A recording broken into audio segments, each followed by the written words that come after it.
อยู่เฮือนอยู่ซ่านพี่น้องเอ้ยบัดนี้ก็ว่าบ่ทันค่ำทันมืดก็เลยว่าสิเฮ็ดห้องน้ำต่อเติมอีกพี่น้องว่าลงมือไปเทอละน้อยเทอละน้อยก็อุปกรณ์ก็บ่มีพี่น้องเอ้ยอ่ะ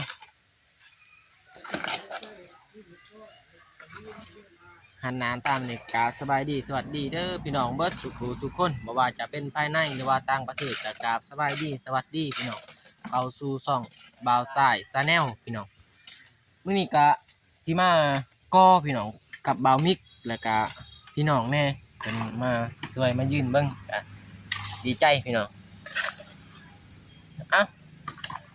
จังไดอุปกรณ์บ่มีบ่เจี้ยงสบายดีเด้อสบายดี สบายดีเด้อบ่มีเจียง เจี้ยงบ่มีก็สิให้เงิน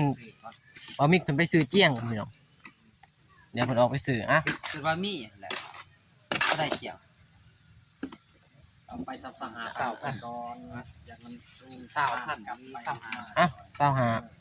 25 30เลยสั่น โอ้ เอาเพื่อเอาเพื่อกะทินะ ไปซื้อเจี้ยงเลยเดี๋ยวสิเริ่มงานต่อเลยก็มีแต่สิรอทาเจี้ยงเลยพี่น้องเอ้ยมันอยากแล้วโพด ใส่ซ่า พี่น้องเอ้ยเดี๋ยวใส่สายเพราะว่ากอบ่ได้เด้อพี่น้องมีแต่สิรอทาทางบ่าวมิกเพิ่นมาก่อนพี่น้อง ผสมอีสันใส่หรอ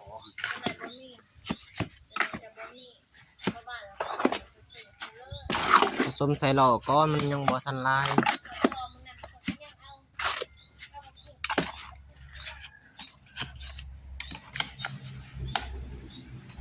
มันจะรอทาทางบ่าวมิกเพิ่นมาพี่น้องเพราะว่าเจียงบ่มีนี่เด้พี่น้องบ่าวทรายทุบเลยพี่น้อง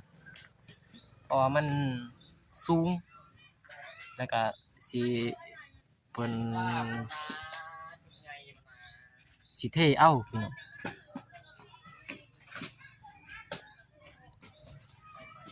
ทุบลงพี่น้องเพราะว่าสิเทเอาว่าสิยึดอยู่ยึดใส่อยู่นี่พี่น้องห้องน้ำบ่มีซองลมพี่น้องเอ้ย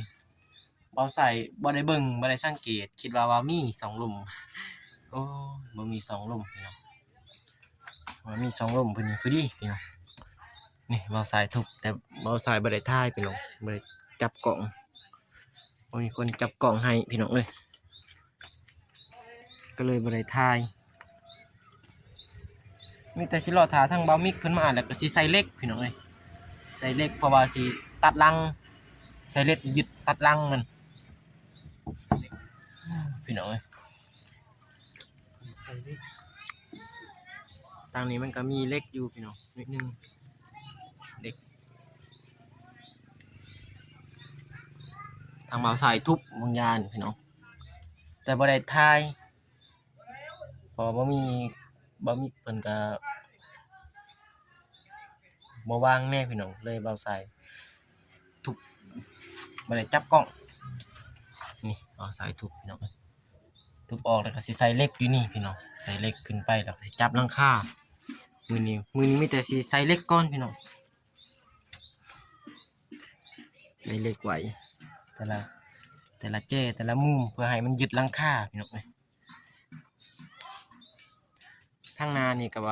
ว่าสิเทพี่น้องเพราะว่ามันให้มันจับประตูเลยจับประตูข้างบนมันก็สิได้แน่นแน่พี่น้องบ่เอาเทนี่มันก็เอาวงกบมาใส่เลยมันก็สิเสร็จสมบูรณ์เลยพี่น้องถ้ามีวงกบในวงกบเขาก็ซื้อมาแล้วมีแต่ว่าปาดแล้วก็ใส่วงกบยึดวงกบแล้วก็เทพี่น้องเอ้ยทางมื้อนี้มีแต่ว่าสิอันนั้นนี่ก่อนพี่น้องยึดเหล็กใส่ทางหลังนี่ก่อนยึดเหล็กใส่ทางหลังบนมุมนี่พี่น้องเอ้ยแต่ละมุมมีแต่จะอัปเดตเป็นขั้นตอนพี่น้องรอท่าบ่มิกมากก็สิได้ใส่เหล็กเลยพี่น้องเดี๋ยวเพิ่นมาพี่น้องเดี๋ยวสิได้หยุดคลิปก่อนพี่น้องเพราะว่าอย่าคลิปมันสิยาวบ่มิกไปซื้อเจี้ยงพี่น้องโอเคบ่มิกเพิ่นมาเลยพี่น้องเอ้ยเท่าได้ซื้อเจี้ยงบ่มิก15,000พี่น้องเพิ่นก็ลุยเลยพี่น้องเอ้ยเอาขู่ เดี๋ยวขุ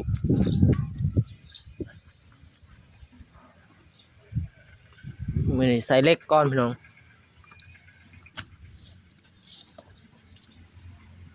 ไปพี่น้องลงมือเลยบ่มีเอาเล็กนี่บ่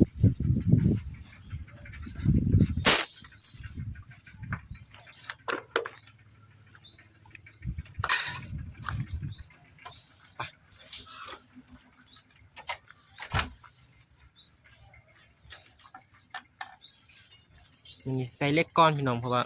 เดี๋ยวทางนาสิเทเอาดินเล็กใส่ทางล่างก้อนพี่น้อง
ไม่คำใหม่เต้ไม่ซียาวๆเนี่ยมันแปะใส่ เพราะว่าได้ตัดไหมหมางคนนึงแบบ เอาไม้ง่ายๆให้ดูดิ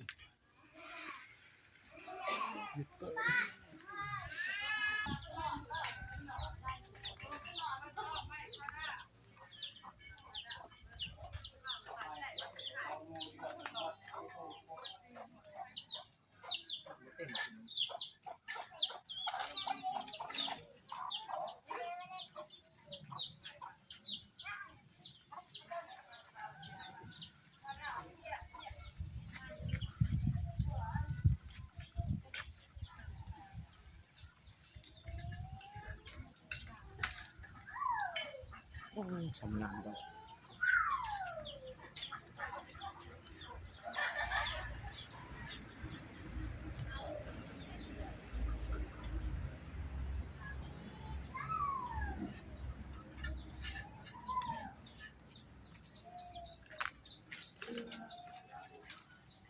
งานดองไผวะงานดองโกเอาพึก ขอบคุณ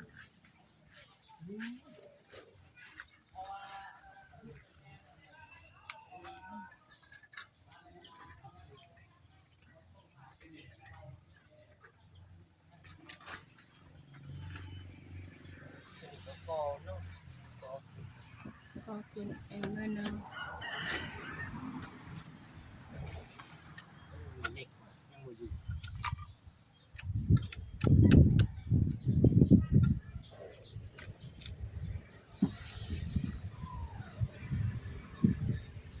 แบบมันบ่แน่นคืออยู่หลุมเนาะ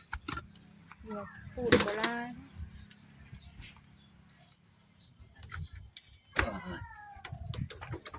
อันนี้คือมันบ่เอาเป็นหยักตัว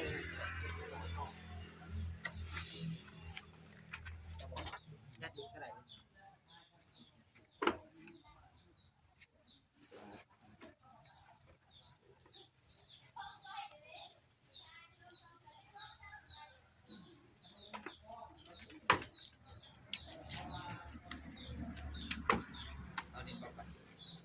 ตัวนี้บ่ได้บ่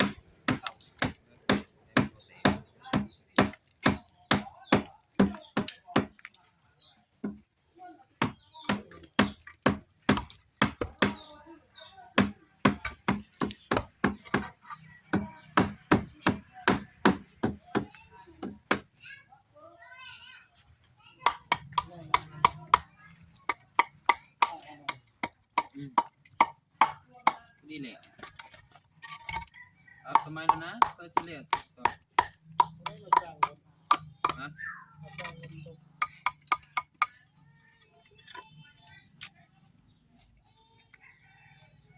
ตั้งหมดทำไมลูก เอา ตั้ง แบบ ทำไม คนมันอยู่กลางมาซ้อมก่อน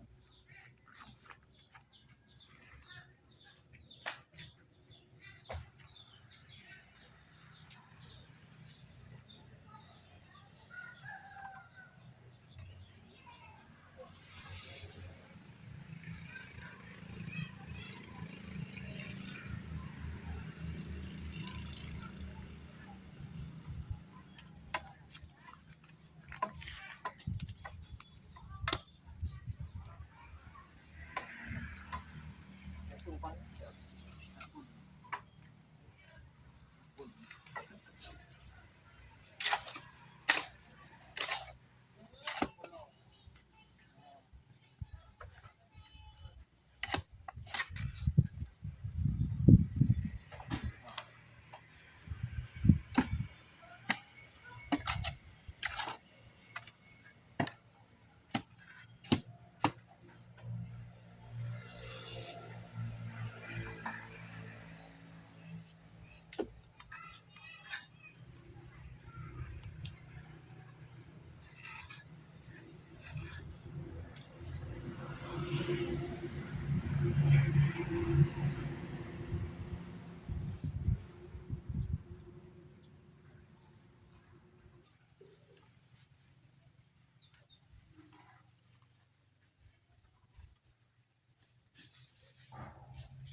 อยู่บ่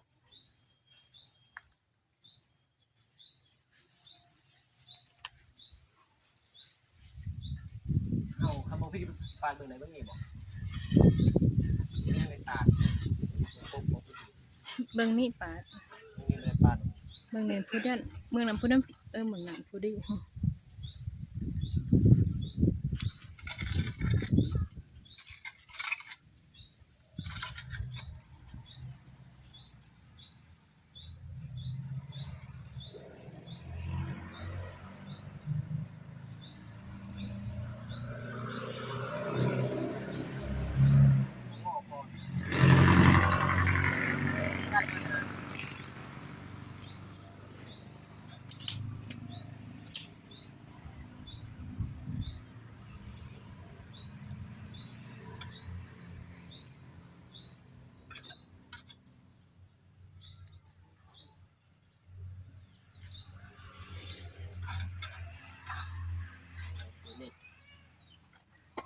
เอาเหล็กเกาะอีกเนาะ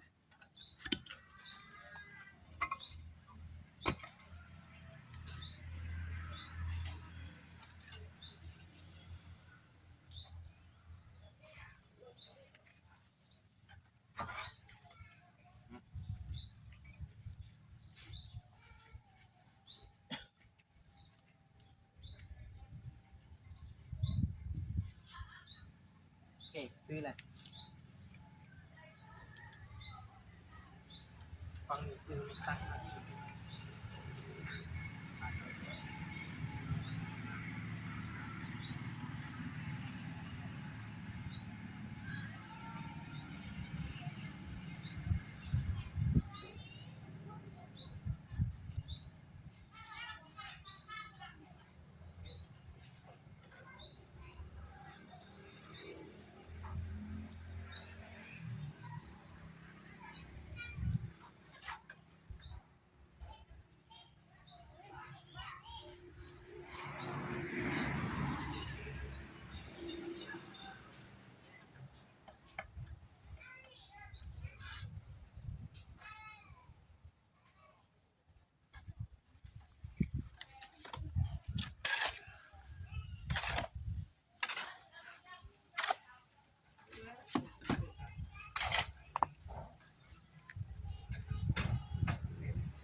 มีหูอีกนะ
มาลอง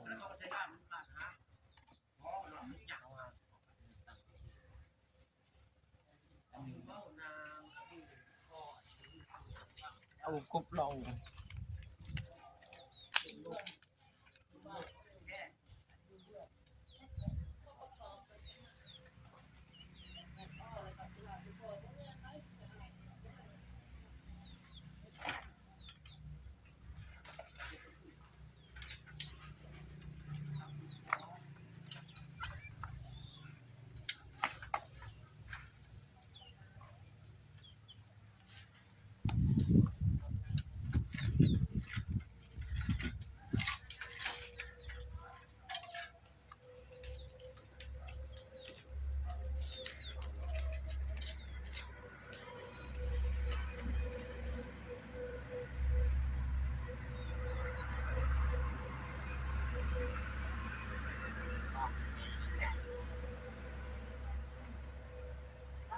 บ้านจะมีก็บ้าน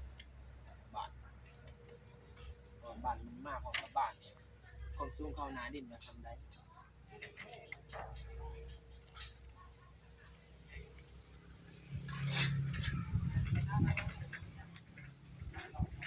ละลาย คือมันเรือลายนี่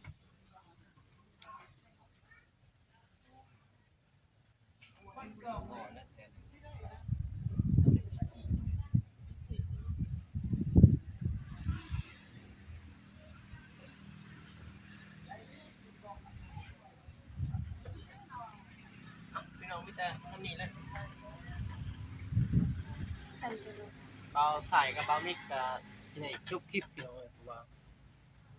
รอถามมันแหงมีแต่มืออื่นสิได้ใส่กาขอมุกขอบใจเด้อเบามิกทั้ง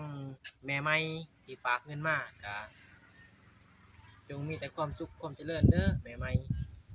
คลิปนี้เบาใส่กะสิตัวลาไปก่อน FC มีแต่ความสุขความเจริญเด้อพบกันใหม่คลิปหน้าอีกพี่น้องมืออื่นสืบต่อบ๊ายบาย จำตัวไม่บวก